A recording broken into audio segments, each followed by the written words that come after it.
Coraline Audiobook by Neil Gaiman. Chapter 3. The next day the sun shone, and Coraline's mother took her into the nearest large town to buy clothes for school. They dropped her father off at the railway station. He was going into London for the day to see some people. Coraline waved him goodbye. They went to the department store to buy the school clothes.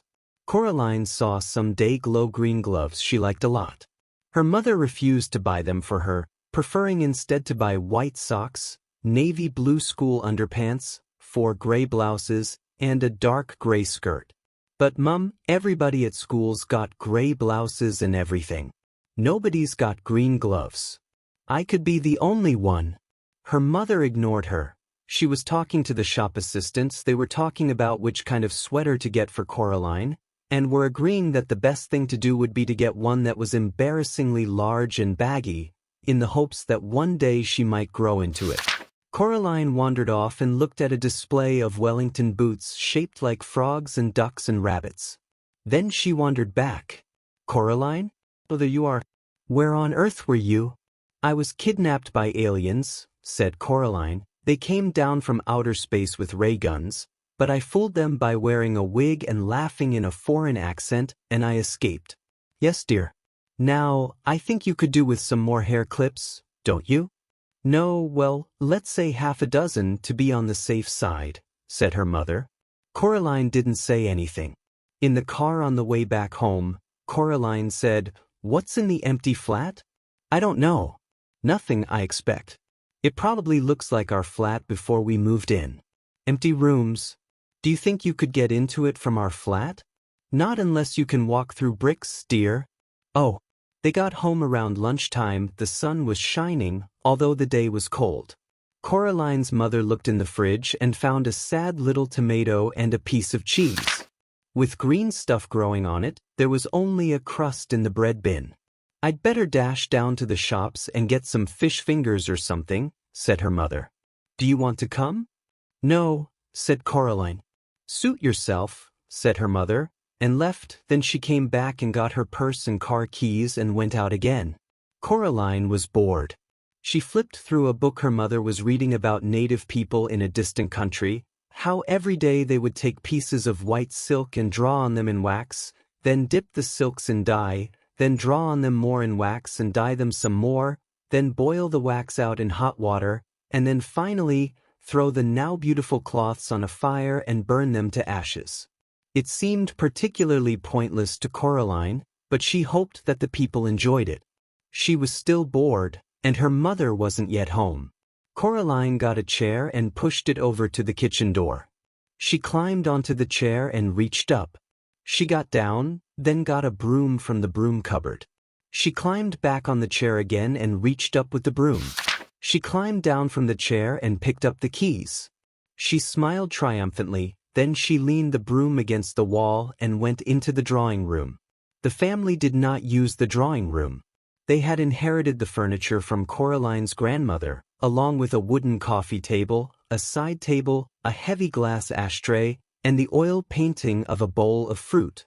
Coraline could never work out why anyone would want to paint a bowl of fruit.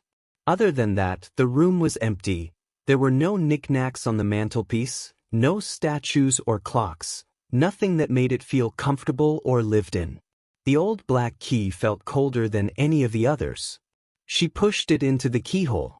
It turned smoothly with a satisfying clunk. Coraline stopped and listened. She knew she was doing something wrong, and she was trying to listen for her mother coming back, but she heard nothing. Then Coraline put her hand on the doorknob and turned it, and finally she opened the door. It opened onto a dark hallway. The bricks had gone as if they'd never been there. There was a cold, musty smell coming through the open doorway. It smelled like something very old and very slow. Coraline went through the door. She wondered what the empty flat would be like if that was where the corridor led. Coraline walked down the corridor uneasily. There was something very familiar about it. The carpet beneath her feet was the same carpet they had in her flat. The wallpaper was the same wallpaper they had. The picture hanging in the hall was the same that they had hanging in their hallway at home. She knew where she was. She was in her own home. She hadn't left. She shook her head, confused. She stared at the picture hanging on the wall. No, it wasn't exactly the same. The picture they had in their own hallway showed a boy in old-fashioned clothes staring at some bubbles. But now the expression on his face was different. He was looking at the bubbles as if he was planning to do something very nasty indeed to them, and there was something peculiar about his eyes. Coraline stared at his eyes, trying to figure out what exactly was different. She almost had it when somebody said, "Coraline?" It sounded like her mother. Coraline went into the kitchen, where the voice had come from. A woman stood in the kitchen with her back to Coraline. She looked a little like Coraline's mother. Only her skin was white as paper. Only she was taller and thinner. Only her fingers were too long, and they never stopped moving, and her dark red fingernails were curved and sharp. "Coraline," the woman said, "is that you?" And then she turned around. Her eyes were big black buttons. "Lunchtime, Coraline," said the woman. "Who are you?" asked Coraline. "I'm your other mother," said the woman. "Go and tell your other father that lunch is ready." She opened the door of the oven. Suddenly Coraline realized how hungry she was. It smelled wonderful. "Well, go on." Coraline went down the hall, to where her father's study was. She opened the door. There was a man in there, sitting at the keyboard, with his back to her. "Hello," said Coraline. She said to say that lunch is ready." The man turned around. His eyes were buttons, big and black and shiny. "Hello, Coraline," he said, "I'm starving." He got up and went with her into the kitchen. They sat at the kitchen table, and Coraline's other mother brought them lunch. A huge, golden brown roasted chicken, fried potatoes, tiny green peas. Coraline shoveled the food into her mouth. It tasted wonderful. "We've been waiting for you for a long time," said Coraline's other father. "For me?" "Yes," said the other mother. "It wasn't the same here without you. But we knew you'd arrive one day, and then we could be a proper family. Would you like some more chicken?" It was the best chicken that Coraline had ever eaten. Her mother sometimes made chicken, but it was always out of packets or frozen, and was very dry, and it never tasted of anything. When Coraline's father cooked chicken, he bought real chicken, but he did strange things to it, like stewing it in wine, or stuffing it with prunes, or baking it in pastry, and Coraline would always refuse to touch it on principle. She took some more chicken. "I didn't know I had another mother," said Coraline, cautiously. "Of course you do. Everyone does," said the other mother, her black button eyes gleaming. "After lunch I thought you might like to play in your room with the rats." "The rats?" "From upstairs." Coraline had never seen a rat, except on television. She was quite looking forward to it. This was turning out to be a very interesting day after all. After lunch her other parents did the washing up, and Coraline went down the hall to her other bedroom. It was different from her bedroom at home. For a start, it was painted in an off-putting shade of green and a peculiar shade of pink. Coraline decided that she wouldn't want to have to sleep in there, but that the color scheme was an awful lot more interesting than her own bedroom. There were all sorts of remarkable things in there she'd never seen before. Wind-up angels that fluttered around the bedroom like startled sparrows, books with pictures that writhed and crawled and shimmered, little dinosaur skulls that chattered their teeth as she passed. A whole toy box filled with wonderful toys. "This is more like it," thought Coraline. She looked out of the window. Outside, the view was the same one she saw from her own bedroom. Trees, fields, and beyond them, on the horizon, distant purple hills. Something black scurried across the floor and vanished under the bed. Coraline got down on her knees and looked under the bed. 50 little red eyes stared back at her. "Hello," said Coraline. "Are you the rats?" They came out from under the bed, blinking their eyes in the light. They had short, soot-black fur, little red eyes, pink paws like tiny hands, and pink, hairless tails like long, smooth worms. "Can you talk?" she asked. The largest, blackest of the rats shook its head. It had an unpleasant sort of smile, Coraline thought. "Well," asked Coraline, "what do you do?"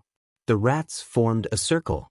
Then they began to climb on top of each other, carefully but swiftly, until they had formed a pyramid with the largest rat at the top. The rats began to sing, in high, whispery voices. We have teeth and we have tails. We have tails, we have eyes. We were here before you fell. You will be here when we rise. It wasn't a pretty song. Coraline was sure she'd heard it before, or something like it, although she was unable to remember exactly where. Then the pyramid fell apart, and the rats scampered, fast and black, toward the door. The other crazy old man upstairs was standing in the doorway, holding a tall black hat in his hands. The rats scampered up him, burrowing into his pockets, into his shirt, up his trouser legs, down his neck. The largest rat climbed onto the old man's shoulders, swung up on the long gray mustache, past the big black button eyes, and onto the top of the man's head. In seconds, the only evidence that the rats were there at all were the restless lumps under the man's clothes, forever sliding from place to place across him. And there was still the largest rat, who stared down, with glittering red eyes, at Coraline from the man's head. The old man put his hat on, and the last rat was gone. "Hello, Coraline," said the other old man upstairs. "I heard you were here. It is time for the rats to have their dinner. But you can come up with me if you like, and watch them feed." There was something hungry in the old man's button eyes that made Coraline feel uncomfortable. "No, thank you," she said. "I'm going outside to explore." The old man nodded, very slowly. Coraline could hear the rats whispering to each other, although she could not tell what they were saying. She was not certain that she wanted to know what they were saying. Her other parents stood in the kitchen doorway as she walked down the corridor, smiling identical smiles, and waving slowly. "Have a nice time outside," said her other mother. "We'll just wait here for you to come back," said her other father. When Coraline got to the front door, she turned back and looked at them. They were still watching her and waving and smiling. Coraline walked outside and down the steps.